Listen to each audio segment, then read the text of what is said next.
kopš iestājās NATO, Somija un Zviedrija, mūsu situācija ir radikāli uzlabojusies. Ja. Gotlanda, ko Zviedri kontrolē, tur viņa militāri tiks nostiprināta līdzīgi kā bija augstākā laikā.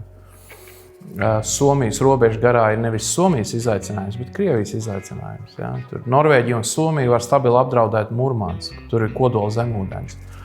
Lai Krievi baidās, ja. Tas pats ir Kaļiņingradu.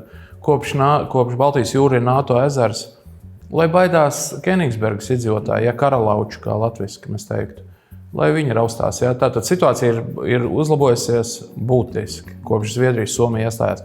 Vladimirs Putins dara it kā vienu lietu, lai attālinātu NATO infrastruktūru no savām robežām. Visa viņa rīcība noved jau pretējām rezultātiem. Putins ar savu negribot, protams, bet viņš ir stiprinājis NATO. Ja. NATO ir atjaunojuši savu eksistences ideju un mērķi.